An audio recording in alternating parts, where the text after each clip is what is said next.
Class 10th के chemistry का जो है ये पहला चैप्टर है जिसका नाम है रासायनिक अभिक्रिया एवं समीकरण। रासायनिक अभिक्रिया एवं समीकरण चैप्टर का जो है कंप्लीट बहुत ही अच्छे तरीके से समझने वाले हैं, आसान शब्दों में जिससे आपको समझ में आएगा, सरल उदाहरण लेकर के समझाने वाले हैं। और इसका पहला वीडियो जो है वो अपलोड है चैनल पर, आप जा करके देख सकते हैं, जिसमें कि हम लोग जो है पहला वीडियो में जो है रासायनिक अभिक्रिया एवं समीकरण का जो है फर्स्ट पार्ट में जो है अच्छे तरीके से समझ चुके हैं। रसायन विज्ञान किसे कहते हैं, इसका जनक किसे कहा जाता है, पदार्थ की जो शुद्ध के आधार पे अशुद्ध पदार्थ के आधार पे तत्व किसे कहते हैं, ये सारा चीज़ जो है यौगिक किसे कहते हैं, रासायनिक अभिक्रिया किसे कहते हैं, यहाँ तक को हम लोग कवर कर चुके थे। तो चलिए इससे आगे के जो है आपको क्वेश्चन बताते हैं, सारे चैप्टर वाइज आपको शुरू किए हैं, तो एक तरफ से आप किताब के अनुसार जो है पढ़ सकते हैं जा करके देख के जो है। तो यहाँ तक जो हम लोग जो है पढ़ चुके थे रासायनिक अभिक्रिया क्या है, तो चलिए यहाँ से जो है आपको फिर से एक बार इसको समझा देते हैं, फिर इससे आगे के क्वेश्चन को बताते हैं। तो रासायनिक अभिक्रिया का अगर पूछा जाए रासायनिक अभिक्रिया क्या है या रासायनिक अभिक्रिया किसे कहते हैं, तो हम लोग लिख सकते हैं जब कोई पदार्थ अकेले या किसी अन्य पदार्थ के साथ मिलकर एक या एक से अधिक नए गुण वाले पदार्थ का निर्माण करते हैं तो इस अभिक्रिया को ही हम रासायनिक अभिक्रिया कहते हैं। तो इसमें क्या होता है, या तो एक पदार्थ यानी एक पदार्थ जो होता है अकेले या तो किसी अन्य पदार्थ के साथ मिल करके, ये दोनों मिल करके जो अभिक्रिया करके नए पदार्थ का निर्माण करते जो है, उसमें क्या होता है, नए पदार्थ जो होता है उसका गुण अलग होता है। तो इस प्रकार की अभिक्रिया को हम लोग रासायनिक अभिक्रिया कहते हैं।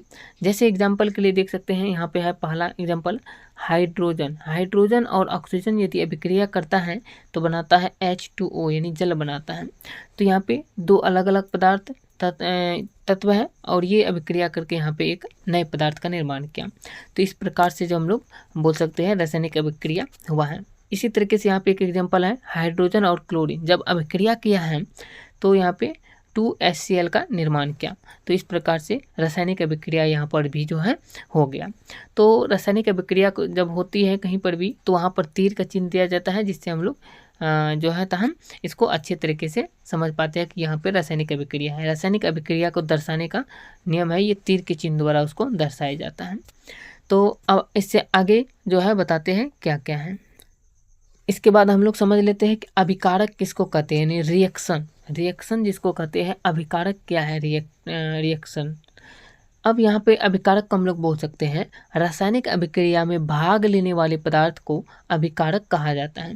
जैसे यहाँ पर रासायनिक अभिक्रिया हो रहा है, हाइड्रोजन और ऑक्सीजन से H2O जल बन रहा है, तो यहाँ पर जो हाइड्रोजन जो कहलाएगा, हाइड्रोजन और ऑक्सीजन जो कहलाएगा, ये अभिकारक कहलाता है, अभिकारक कहलाता है। और यहाँ पर जो नए पदार्थ जो बन रहा है इसको उत्पाद या प्रतिफल कहा जाता है, ये भी याद रखना है। तो अभिकारक समझ गए। अब यहाँ पे अगला चीज़ आ जाता है, प्रतिफल या उत्पाद किसको कहते हैं, प्रोडक्ट जिसको इंग्लिश में कहा जाता है। तो हम लोग लिख सकते हैं रासायनिक अभिक्रिया होने के बाद बनने वाले पदार्थ को प्रतिफल कहते हैं। रासायनिक अभिक्रिया जब हो जाता है तो नए पदार्थ का जो निर्माण होता है उसे ही हम लोग जो है ये सब जो है इसको उत्पाद या प्रतिफल कहते हैं। जैसे कार्बन और ऑक्सीजन यदि अभिक्रिया करता है तो नए पदार्थ का निर्माण CO2 बनाता है, कार्बन डाइऑक्साइड। तो यहाँ पर जो ये नए पदार्थ जो बना इसको उत्पाद या प्रतिफल कहा जाता है, और ये जो पदार्थ भाग लिया था इसको जो है अभिकारक कहा जाता है। तो इस प्रकार से अभिक्रिया को समझ गए होंगे। तो चलिए यहाँ से अब कुछ रासायनिक अभिक्रिया की विशेषता क्या है पूछा जाता है, रासायनिक अभिक्रिया की क्या विशेषता है। तो हम लोग लिख सकते हैं रासायनिक अभिक्रिया की मुख्य विशेषताएं निम्नलिखित हैं। पहला आ जाता है गैस की उत्पत्ति। रासायनिक अभिक्रिया की मुख्य विशेषता में आ जाता है पहला गैस की उत्पत्ति, दूसरा अवक्षेपण का बनना, तीसरा रंग में परिवर्तन, चौथा ताप में परिवर्तन और पांचवा अवस्था में परिवर्तन। तो ये 5 प्रकार की विशेषता है रासायनिक अभिक्रिया की, मुख्य 5 प्रकार की विशेषता है ये सारे के सारे। समझ गए होंगे। अगर पूछा जाता है, ये क्वेश्चन पूछा जाता है रासायनिक अभिक्रिया की विशेषता को लिखिए, तो ये 5 विशेषता आप जो है लिख सकते हैं। इस तरीके से आपको पूरा नंबर मिल जाएगा। यह सब आता है रासायनिक समीकरण कहते किसको है। रासायनिक अभिक्रिया तो समझ गए, चैप्टर का ही नाम है रासायनिक अभिक्रिया एवं समीकरण। रासायनिक अभिक्रिया समझ गए, अब समझते हैं रासायनिक समीकरण क्या है। तो इसका भी परिभाषा लिख सकते हैं कि किसी रासायनिक अभिक्रिया में भाग लेने वाले पदार्थों की संकेत एवं सूत्र की सहायता से उस अभिक्रिया का संक्षिप्त निरूपण रासायनिक समीकरण कहलाता है। अर्थात हम लोग ऐसे समझ सकते हैं कि रासायनिक अभिक्रिया जो होता है उसको जिस सूत्र के द्वारा हम लोग या संकेत के द्वारा दर्शाते हैं यानी दिखाते हैं, उसी को हम लोग जो है रासायनिक समीकरण बोल सकते हैं। इसको ऐसे भी परिभाषा बोल सकते हैं, रासायनिक अभिक्रिया को दर्शाने वाली सूत्र और संकेत को जो हम लोग रासायनिक समीकरण कहते हैं। तो यहाँ पर देख सकते हैं हाइड्रोजन और ऑक्सीजन यदि अभिक्रिया किया तो H2O जल बना। यहाँ पर रासायनिक समीकरण को हम लोग दर्शाए H2 + O2 से अभिक्रिया का चिन्ह देकर के तीर का चिन्ह H2O का निर्माण हुआ। इस तरीके से हम लोग दर्शा दिए। अब यहाँ से आता है रासायनिक समीकरण दो प्रकार के होते हैं। रासायनिक समीकरण जो है ये दो प्रकार के होते हैं। एक को कहा जाता है संतुलित रासायनिक समीकरण, एक को कहा जाता है असंतुलित रासायनिक समीकरण। बहुत ही इंपॉर्टेंट क्वेश्चन है ये। संतुलित और असंतुलित लगभग हर साल पूछे जाते हैं। तो क्वेश्चन का परिभाषा लिख सकते हैं हम लोग, संतुलित रासायनिक समीकरण पूछे तो इसका परिभाषा लिख सकते हैं, वह रासायनिक समीकरण जिसमें अभिकारक और उत्पाद दोनों तरफ प्रत्येक तत्व के परमाणुओं की संख्या बराबर होती है, वह संतुलित रासायनिक समीकरण कहलाती है। इसमें क्या होता है कि रासायनिक समीकरण जो होता है इसके दोनों तरफ यानी तीर का चिन्ह जो है ये दोनों तरफ, इधर तत्व के परमाणु संख्या यानी अभिकारक के परमाणु संख्या और प्रतिफल के परमाणु संख्या, दोनों तरफ जो होता है परमाणु संख्या समान होता है। इसी को हम लोग संतुलित रासायनिक समीकरण कहते हैं। जैसे H की संख्या यहाँ पे देख सकते हैं 2 है, O की संख्या 2 है, यानी H की संख्या यहाँ पे 4 है। देख सकते हैं H की संख्या यहाँ पे 2H2 लिखा है, तो ये दोनों जो है गुना में आ जाता है, 2 दूना 4 हो गया, H की संख्या 4 हो गया। यहाँ पे O2 जो है, O2 का मतलब ये 2 गो O है, O की संख्या 2 हो गया। तो यहाँ पे हाइड्रोजन यहाँ पे 4 है अभिकारक में और ऑक्सीजन 2 है। तो इसी प्रकार से यहाँ पर देख सकते हैं 2 इसके पीछे में H2O तो है लेकिन इसके पीछे में 2 है, तो ये 2 इसके साथ भी गुना होगा, इसके साथ भी गुना होता है। यानी H2O मतलब H की संख्या 4 हो गया यहाँ पे, और ये 2 को 1 से गुना करेगा O से, तो 2O हो जाएगा। यानी ऑक्सीजन भी 2 है, हाइड्रोजन 4 है, इस तरह भी हाइड्रोजन 4 और ऑक्सीजन 2 है। तो इस प्रकार के समीकरण को हम लोग बोलते हैं संतुलित रासायनिक समीकरण। अब यहाँ से एक चीज आता है, असंतुलित रासायनिक समीकरण किसको कहते हैं?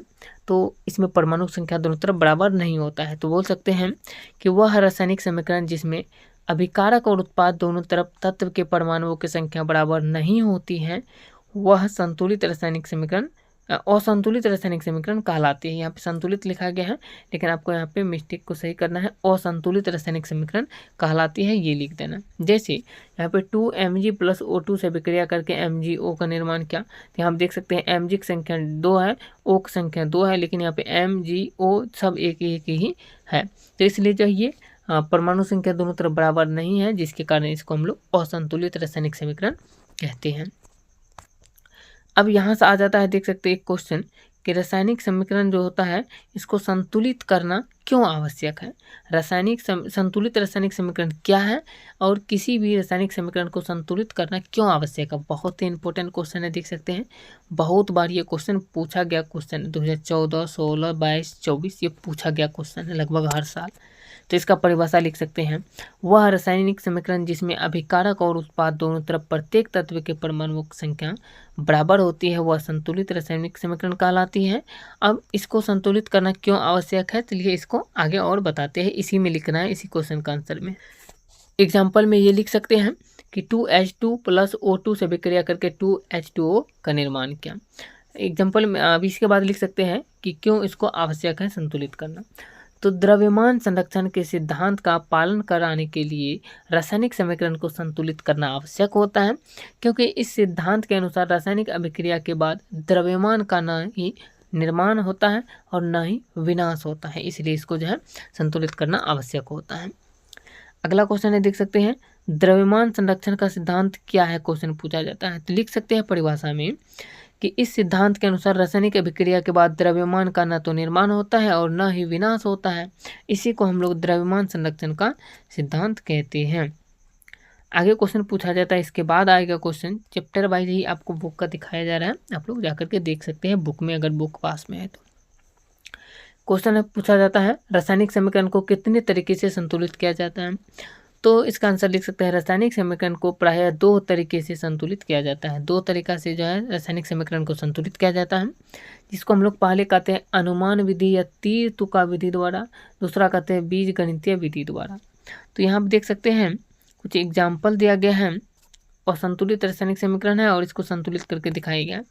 असंतुलित रासायनिक समीकरण ये रेड कलर में क्वेश्चन मार्क में H2 + O2 से विक्रिया करके H2O का निर्माण किया, लेकिन जैसे इसको संतुलित करते हैं तो बन जाता है 2H2 + O2। विक्रिया करने के बाद 2 शुरू में लग जाता है, H2O बन जाता है।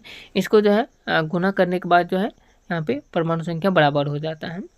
वैसे एक और एग्जाम्पल है असंतुलित का, Fe + H2O से विक्रिया करके Fe3O4 बनाता है प्लस H2। इसको लिख सकते हैं, ये संतुलित करके जो है इसको आया है यहाँ पे 3Fe + 4H2O से विक्रिया करके Fe3O4 + 4H2 संतुलित रासायनिक समीकरण। इस तरीके से हम लोग लिख सकते हैं इसको। अब यहाँ से क्वेश्चन कुछ और भी बहुत सारा उदाहरण है, आप लोग इसको नोट कर सकते हैं। नोट करने के बाद चलिए यहाँ पर क्वेश्चन पूछा जाता है, कुछ समीकरण दे दिया जाएगा असंतुलित और इसको संतुलित करने के लिए कहेगा। यहाँ दिया है निम्नलिखित समीकरणों को संतुलित कीजिए, तो इसको आप लोग जो है नोट करके रख सकते हैं। जैसे H2 + O2 से विक्रिया करके H2O बनाया, यहाँ पे H की संख्या 2 है, O की संख्या 2 है, यहाँ भी H की संख्या 2 है लेकिन O की संख्या 2 नहीं है, इसीलिए जो है यहाँ पे 2 का निर्माण लग जाएगा, यहाँ पे 2 H2O बन जाता है। यहाँ पर भी H2 के पीछे में जो है 2 लग जाएगा, अब 2 दूना 4 H2 हो गया, यहाँ पे O2 हो गया, यहाँ भी 4 H2 हो गया, H हो गया और 2 हो गया, बराबर हो गया। इसको संतुलित रासायनिक समीकरण कहते हैं। और भी एग्जाम्पल है, ये भी इसका एग्जाम्पल है, ये भी एग्जाम्पल है, आप लोग इसको नोट कर सकते हैं बुक में जो है। अब आगे देख सकते हैं, अगला क्वेश्चन पूछा जाता है, इन अभिक्रियाओं के लिए समीकरण लिखिए। तो ये कुछ अभिक्रिया का नाम दिया जाएगा, इसका कहेगा समीकरण लिखिए। जैसे भाप के साथ लोहा, ये इसका समीकरण है। जल के साथ कैल्शियम, ये इसका समीकरण है, इसको आप लोग लिख सकते हैं। अब यहाँ से क्वेश्चन अगला आ जाता है, निम्नलिखित अभिक्रियाओं के उनकी अवस्था के संकेत के साथ संतुलित रासायनिक समीकरण लिखिए। दिया गया है, पहला है जल में बेरियम क्लोराइड तथा सोडियम सल्फेट के विलयन अभिक्रिया करके सोडियम क्लोराइड का विलयन तथा अघुलनशील बेरियम सल्फेट अवक्षेप बनाते हैं। तो और भी आगे हैं, तो यहाँ पे देख सकते हैं एग्जाम्पल दिया गया है। इसके बाद दूसरा है सोडियम हाइड्रोक्साइड का विलयन हाइड्रोक्लोरिक अम्ल के विलयन से अभिक्रिया करके सोडियम क्लोराइड का विलयन तथा जल बनाते हैं। इसका भी एग्जाम्पल यहाँ पे है। अगला है निम्न, यहाँ पे जो है देख सकते हैं अगला क्वेश्चन जो आ जाता है, क्वेश्चन ही आ जाता है, निम्न अभिक्रिया के लिए संतुलित रासायनिक समीकरण लिखिए। कुछ अभिक्रिया का नाम दिया गया है, तो यहाँ पे देख सकते हैं कुछ अभिक्रिया का नाम दिया है, इसके संतुलित रासायनिक समीकरण कर है लिखने के लिए जो है यहाँ पे। तो इसको जो हम लोग लिख सकते हैं, आगे जो है यहाँ पे देख सकते हैं क्वेश्चन कहा जा रहा है यहाँ पे। अगला वीडियो में जो है इससे आगे के क्वेश्चन को अच्छे तरीके से चैप्टर वाइज समझने वाले हैं। तो वीडियो अच्छा लगा है तो वीडियो को लाइक कीजिए, जाकर प्लेलिस्ट में इसके पीछे के वीडियो को देख सकते हैं। फिजिक्स का कंप्लीट पार्ट अपलोड है, केमिस्ट्री का भी 2 पार्ट अपलोड हो चुका है, अगला पार्ट भी आ गया होगा जब आप देख रहे होंगे। तो जय हिंद।